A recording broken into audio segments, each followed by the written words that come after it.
Bem-vindo mais uma vez ao nosso programa Palavra e Família. Eu sou a Carol. Eu sou o Davi. Nós estamos estudando o Cântico dos Cânticos na Palavra de Deus, onde descobrimos 3 palavras que descrevem o que é o amor verdadeiro.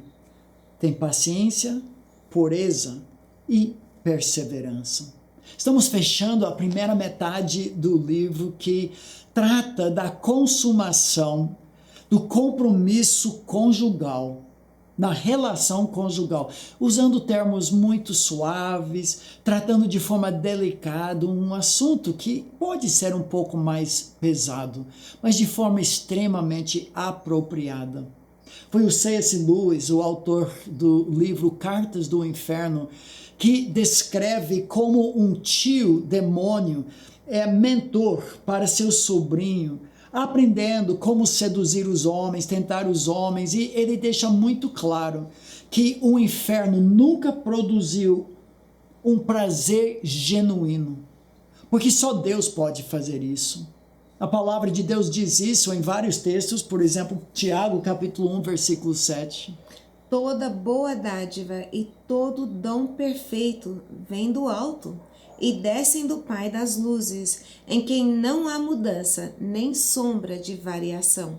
Deus é a única fonte de bondade, de prazer. 1 Timóteo capítulo 4, versículo 4 também. Visto que todas as coisas criadas por Deus são boas, nada deve ser rejeitado se for recebido com ações de graças. Em outras palavras, Deus é o verdadeiro Pai do prazer. Às vezes Deus é pintado como aquele velho mal-humorado que só quer estragar o piquenique do ser humano. Até mesmo na relação sexual, o livro de Hebreus 13 diz assim: sejam honrados entre todos o matrimônio e a pureza do leito conjugal. Mas Deus julgará os imorais e adúlteros. O ponto central do livro do Cântico dos Cânticos, depois da consumação física na relação conjugal de Salomão e seu par, a Sulamita, é a voz do próprio Deus que abençoa, que acha que é uma bênção e diz: comei e bebei, amigos, bebei o quanto puderem, ó amados. Deus é o pai do prazer e Satanás o pai da perversão. Ele tenta estragar tudo isso e nós também temos visto isso muito em nossos dias. O ponto alto do livro do Cântico dos Cânticos é a bênção de Deus sobre esse casal que desenvolveu seu relacionamento com paciência e com pureza. Mas finalmente chega a parte do livro que responde à pergunta: o que acontece quando o amor acorda? Capítulo 3, versículo 5, foram as últimas palavras que a Sulamita falou no momento de extremo desejo pelo amado, mas ela clamou para aquelas amigas: conjuro-vos, ó filhas de Jerusalém, pelas gazelas e cervas do campo, que não acordeis, nem desperteis o amor, até que este o queira. Mas agora o texto responde à pergunta: o que acontece quando é hora para o amor acordar? Capítulo 3, versículos 6 até 5:1. Trata da procissão do casamento do casal, em que o maridão vai até a terra dela no momento inesperado. Foi a chegada do noivo e não a chegada da noiva naquela cultura, que era o grande foco. E ela descreve toda essa procissão e como ele fez de tudo, do melhor, do bom e melhor, para protegê-la e levá-la até Jerusalém. Capítulo 3, versículos 6 a 11, ela descreve essa procissão.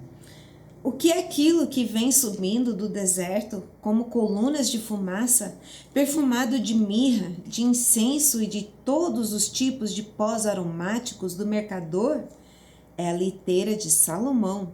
Vem escoltada por 60 valentes, dos melhores valentes de Israel. Todos sabem manejar a espada e são treinados para a guerra. Cada um leva a espada na cintura, por causa dos temores noturnos. O rei Salomão mandou fazer um palanquim de madeira do Líbano. As colunas eram de prata, o encosto de ouro, o assento de púrpura, e o interior foi enfeitado com carinho pelas mulheres de Jerusalém. Saiam, ó filhas de Sião, e venham ver o rei Salomão com a coroa com que sua mãe o coroou, no dia do seu casamento, no dia da alegria do seu coração. A sulamita olha pela janela.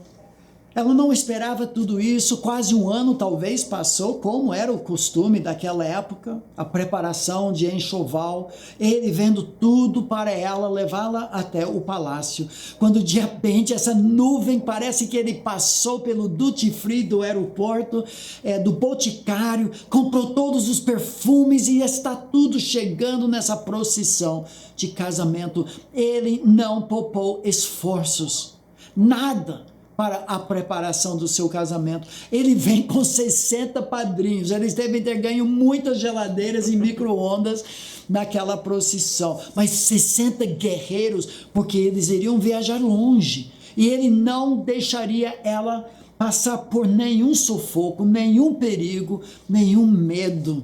O rei apaixonado fez tudo isso para ela, como o homem deve fazer.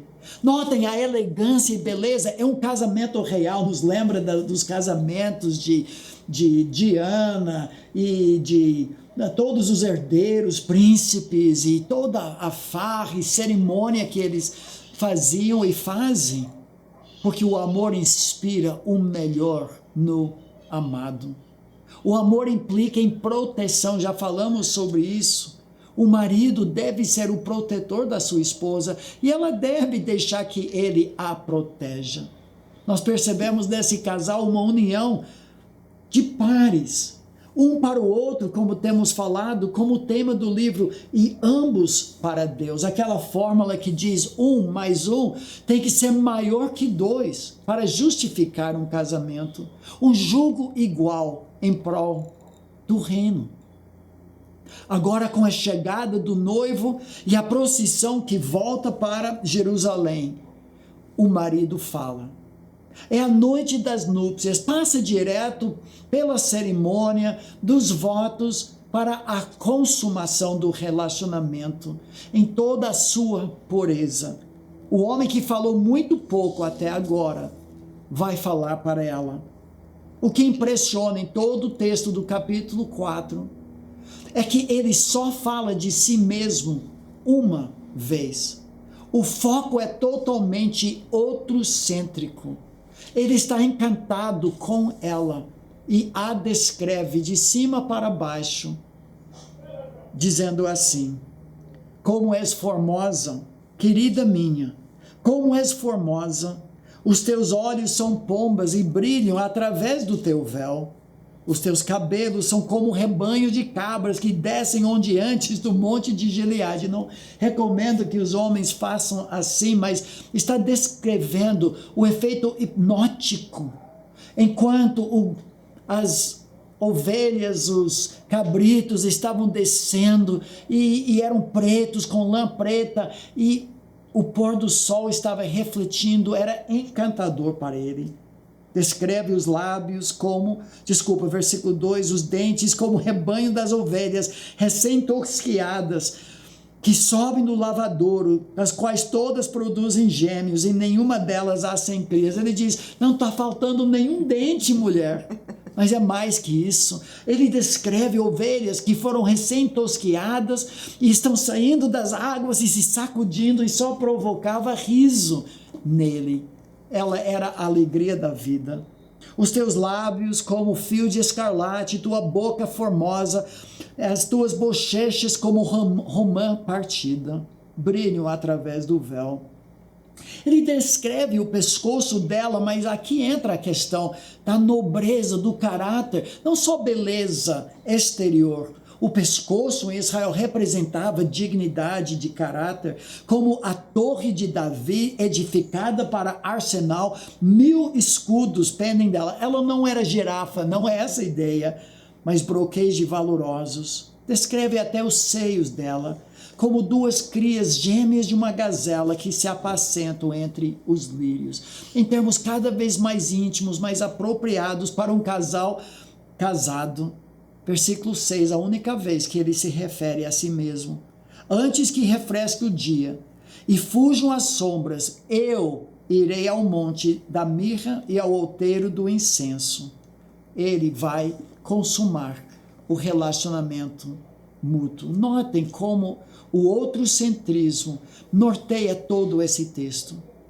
Desse versículo em diante, ele vai elogiar como ela se guardou só para ele.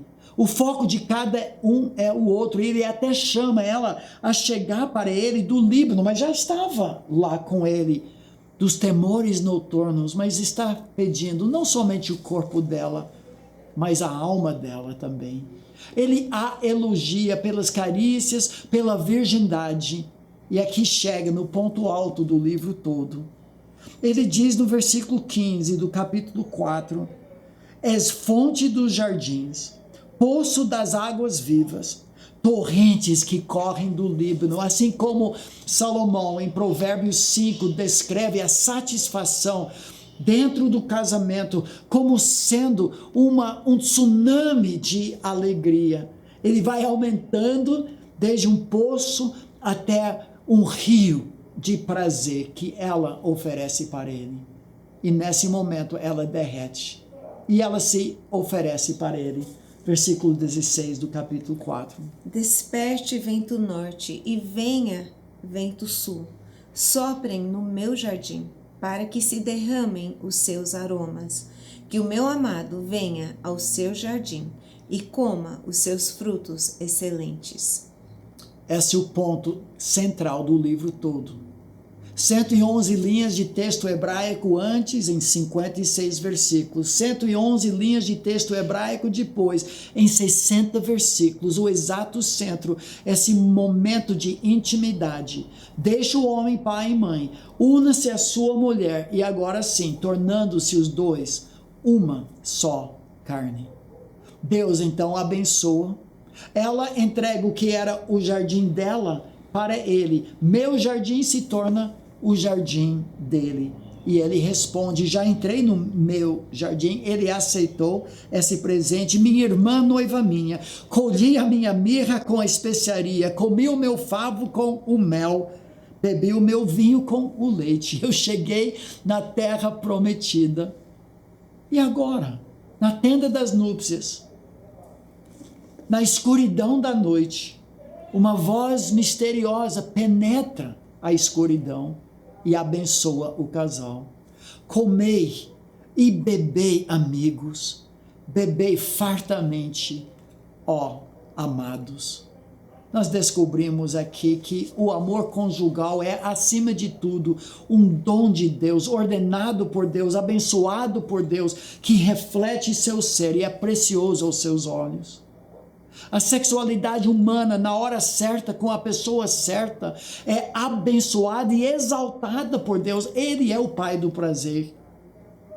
Sabemos também, à luz das Escrituras, que a graça de Deus pode restaurar o que foi perdido na queda. Ainda há esperança de renovação da pureza e de votos conjugais. Deus é o único capaz de reparar os danos feitos pelo pecado no jardim do amor. Essa é a nossa esperança, que encontra-se na pessoa de Cristo Jesus, que pode limpar jardins já atropelados, que pode restaurar casais, mesmo depois de um adultério. Ele pode fornecer novamente a satisfação de um tsunami para o casal que sabe esperar o tempo dele. Que Deus abençoe os casais. Que nós, como pais, ensinemos os nossos filhos padrões de paciência e pureza. Na próxima vez, nós vamos encontrar o casal depois da lua de mel, na realidade da tensão e do conflito, e como o perdão pode resolver tudo isso.